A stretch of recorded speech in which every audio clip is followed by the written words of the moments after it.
Not really. Not the ins and outs, but just the general gist. Well, I think it's pretty evident. Did they respond in that manner? Well, responded with a bit of pride, and I think what we do, we take too much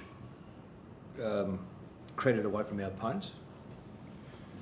I've watched Richmond now live 3 times, if you count tonight, out of the last 4 games, and their maturity is progressing at a rate that I'm sure Richmond would be very happy with. They've had their ups and downs. They've got a very young side that that will get better, and when they get their momentum and when that shifts in particular, they can be a very damaging side. And mostly because, taking nothing away from either end, but it starts and finishes wherever the ball is, and that's a stoppage, centre bounce, whatever. They were very, very good. They slaughtered us as far as hit-outs go most of the night. But we had to play a different role at stoppages, and when they controlled it, they scored. They were highly efficient, and we weren't. So I think it was a good education for a lot of our blokes that expect to start half-time at 50 points, you expect to go to 75. And clearly, in Australian rules football, when you have a side that's got Cochin, Deledio, Foley, Grigg, say Jackson, Martin, Nahas, etc., and White, etc., they can all win their own football, they will score. And they've got a very good full forward. I was disappointed in many respects, but I suppose this is the test for us, is that I thought 1-on-1 in that third quarter, both aerially and on the ground, we were beaten by a side that deserved to kick 6 goals.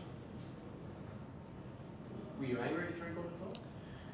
No, I wasn't angry. I was disappointed in a lot of setups, and I was disappointed that we were beaten 1-on-1 in too many instances. But that's not a sin. It just simply means that you regather yourself, and I think our tackle count lifted, needed to. I think our clearance rate lifted, which it needed to. Our ability to put a bit more pressure on lifted, and they're the things that you need to do as a good side. Can you put it down a little bit to what you were talking about the other day, about playing Asian footy in April, or is that something different? Oh, no. You'll have your ups and downs. But I still think that we just underestimate the fact that we played a side that, okay, they've only got 2 points out of 16, but on various occasions through those games, they have been highly competitive and scored. Last week was probably the only time they actually didn't outscore an opponent comprehensively, but they've done that against the Saints. They've certainly done it against Carlton in 1 quarter, and they've given us a touch up in 1 quarter. So they've got the capabilities. What were the most pleasing aspects from your point of view? The pleasing aspects, well, we shared the goals again, which I think is pretty good. Kicked a high score. Got momentum back through some thought process, and we needed to. Ask about Andy Craig. I mean, you can see a bloke that might need a rest perhaps a bit sooner rather than later. They'll all need a rest. But with his position specifically, you got a guy like Brad Dick. No, but it doesn't matter who's out there. Let me tell you right now, nearly every one of these players will need a rest. It's just the timing.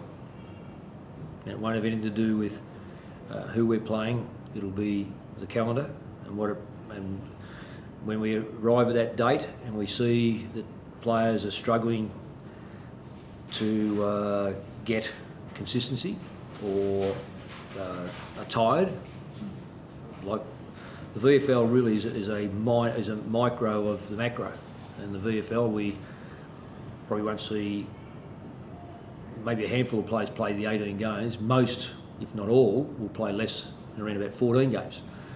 Now, the stakes are a lot higher, there's no question about that, and our obligation is to make sure we get through the year as competitive as we can. sticking to the one side is fraught with danger, I think, because you just can't get through in today's football, particularly with the sub rule. It exposes that length of time that players need to. What's the intensity? So the intensity is not going to drop off.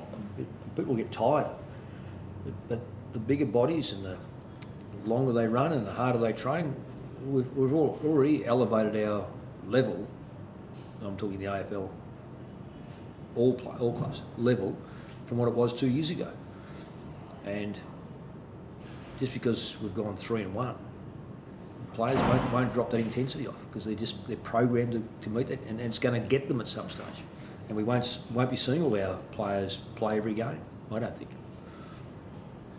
You spoke a little bit about the hit-outs and how you've beaten. What would you make of Cameron's game? I thought Cameron Wood played okay. I'm just looking at this now. I'm a little bit bemused by probably more. Well, the centre was Cameron had 10 and Graham had 13. So you'd say that that's not massive. It's just the